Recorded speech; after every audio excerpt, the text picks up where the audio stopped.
नमस्कार दोस्तों, हमारी आज की कहानी का नाम है सेवा। वर्षा, तू सब काम छोड़ और जैसे है वैसे ही रवाना हो जा। तुझे आज ही रेखा के घर जाना है। वो बाथरूम में गिर गई है और उसे डॉक्टर ने बेड रेस्ट बताया है।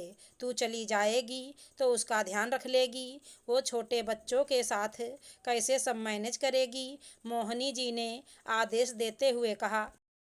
लेकिन मम्मी जी, रेखा दीदी तो अकेली नहीं है। उनके घर में उनकी सास है, जेठानी है। फिर मैं जाकर क्या करूँगी? इधर मोहित का भी ऑफिस है और बच्चों की भी स्कूल है। पूरा घर कौन संभालेगा? बस तुझे तो हर बात में जबान चलाना आता है। तू मेरी बात वैसे भी कहाँ मानती है? मेरी बेटी वहाँ परेशान हो रही होगी। अरे, घर में चाहे सास या जेठानी हो, पर मायके वालों के भी तो कुछ फर्ज होते हैं। तू जाएगी, थोड़ा काम करवा कर आ जाएगी तो अच्छा रहेगा। हमारी नाक ऊंची हो जाएगी। फिर मैं यही तो कह रही हूँ कि तू सुबह जाना और शाम तक आ जाना। वहाँ रोज थोड़ा बहुत उसके हिस्से का काम कराना। अब तू वहाँ एक ही शहर में रहती है तो चली जाना। कुछ दिनों के बाद मैं आ जाऊँगी। तुझे तो पता है मेरी सहेली के बेटे की शादी है।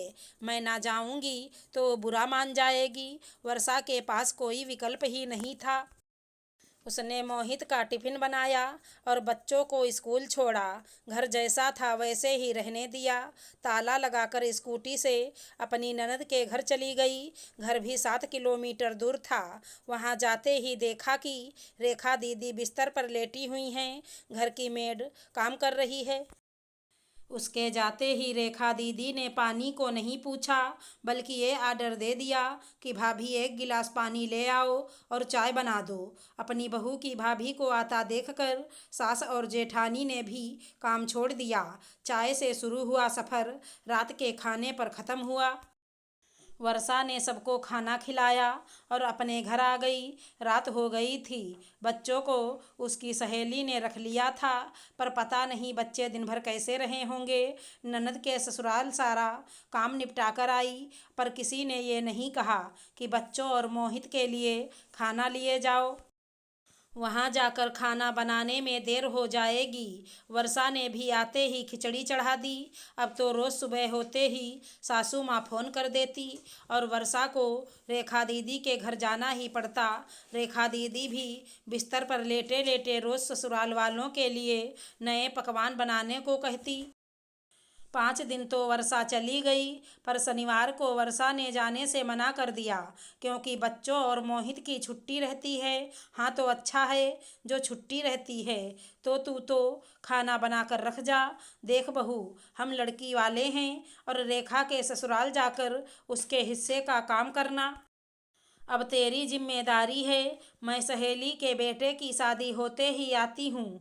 मोहित, मैं थक गई हूँ। उस दिन वर्षा बिफर गई। भला ये कौन सा तरीका है? मेरा भी घर है, बच्चे हैं। यहाँ का भी काम करूँ और वहाँ का भी करूँ। कभी जाकर हाल चाल पूछ लिया, वो अलग बात है, पर रोज जाना मुझे अच्छा नहीं लगता है। मैं बच्चों और घर का ध्यान नहीं रख पा रही हूँ। रेखा दीदी के तो घर में सास और जेठानी भी हैं, घर के काम के लिए नौकरानी भी है। फिर भी मेरा जाना जरूरी है क्या? मोहित क्या बोलता? शुरू से मोहनी जी के आगे उसकी बोलने की हिम्मत नहीं हुई। तुम 2 दिन और संभाल लो, फिर सोमवार को तो मम्मी आ ही रही हैं। वर्षा चुप हो गई और मन मार के वो 2 दिन और चली गई। सोमवार को सुबह ही मोहनी जी आ गईं और सीधे अपनी बेटी के ससुराल चली गईं। वहीं से 1 घंटे बाद फोन आ गया कि वर्षा, बच्चों का कमरा थोड़ा मैनेज कर लेना, मैं रेखा को वहीं लेकर आ रही हूँ। ये सुनते ही वर्षा चौंक गई। आखिर वो रेखा दीदी को यहाँ क्यों ला रही हैं? उसके बच्चों की परीक्षाएं पास आ रही हैं। उसने मोहित को फ़ोन किया, पर तब तक मोहनी जी रेखा को लेकर रवाना हो चुकी थी। घर लाकर वो अपनी बेटी की देखभाल में लग गईं। अरे, मैं वहाँ रुकती तो अच्छा लगता क्या? बेटी का घर है, मैंने सोचा यहीं ले आऊँ। इसकी देखभाल अच्छे से हो जाएगी। इसकी सास और जेठानी को आराम मिल जाएगा। वर्षा, कल से रेखा के बच्चे भी स्कूल यहीं से जाएंगे। उनका टिफ़िन बनाना और उन्हें स्कूल लेने छोड़ने की जिम्मेदारी तेरी है। मोहिनी जी ने बिना कुछ कहे फरमान सुना दिया। वर्षा समझ गई, मम्मी जी वहाँ रुकती तो काम करना पड़ता, इधर मैं मुफ्त की नौकरानी मिली हुई हूँ जो सब काम कर देगी। अब वर्षा पर दोहरी जिम्मेदारी आ गई थी। सबका खाना बनाती, बच्चों का टिफिन, दूध, नाश्ता, स्कूल लेने छोड़ने जाना और भी काफ़ी काम रहते थे। मोहिनी जी और रेखा दिन भर बातें करती रहती थी और रोज़ खाने की नई फरमाइशें करती थी। मोहिनी जी पर अपनी बेटी का बड़ा ख्याल रखती थी। उसको समय पर दवाई देना और चाय नाश्ता खाना खिलाने की जिम्मेदारी मोहिनी जी बखूबी संभालती थी। वर्षा थक कर चूर हो गई थी। उस पर रविवार को उसके सारे ससुराल वाले तबीयत पूछने आ जाते थे और खाना खाए बिना हिलते नहीं थे। किसी तरह से एक महीना निकला और रेखा दीदी अपने घर चली गईं और मोहिनी जी वापस गांव चली गईं। कुछ महीनों बाद वर्षा का स्कूटी चलाते वक्त एक्सीडेंट हो गया। उसके पाँव में फ्रैक्चर हो गया। डॉक्टर ने उसे रेस्ट बता दिया। अब वर्षा के सामने परेशानी आ गई कि वो क्या करे। बच्चों की भी जिम्मेदारी थी और घर की भी जिम्मेदारी थी। मोहिनी जी मोहित से सारी खैर खबर ले लेती थी, पर कभी भी उसने वर्षा की तबीयत नहीं पूछी। जब मोहित ने आने को कहा तो उन्होंने मना कर दिया। मैं इतने दिन अपना घर छोड़कर वहाँ नहीं रह सकती। मम्मी, मैं सोच रहा हूँ कुछ दिनों के लिए रेखा दीदी को बुला लूँ, वो घर संभाल लेंगी, वर्षा को आराम मिल जाएगा।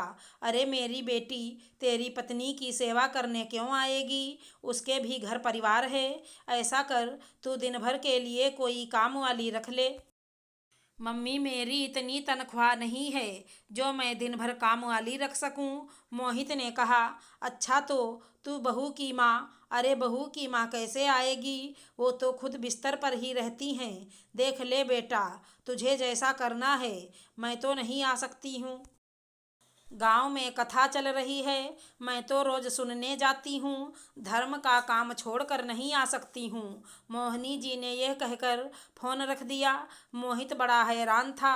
उसे अपनी मम्मी और दीदी से ऐसी उम्मीद नहीं थी। जब वर्षा वहाँ जाकर सेवा कर सकती है तो मम्मी और दीदी यहाँ आकर कुछ दिनों के लिए क्यों नहीं रह सकती हैं? वर्षा ने कुछ नहीं कहा।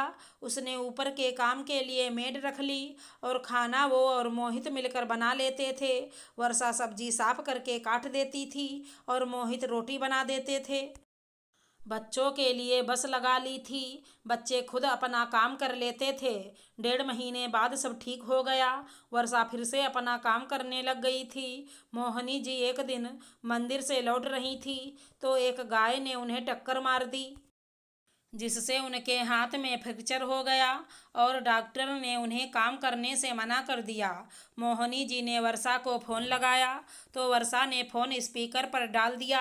बहू, तू अपना सामान बांध ले और गांव आ जा। मुझे डॉक्टर ने 2 महीने का आराम बताया है।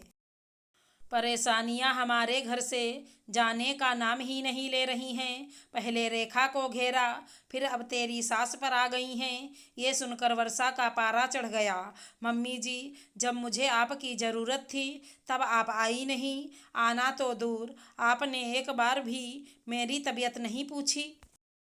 और परेशानी अकेली आप और दीदी पर नहीं आई, मुझ पर भी आई थी। आप चाहती तो पापा जी को लेकर यहीं आ सकती थी, हमारी थोड़ी मदद हो जाती। जैसे आपने अपनी बेटी की सेवा की वैसी चाहे मेरी ना करती, पर अपने पोता पोती और बेटे का सहारा तो बन सकती थी।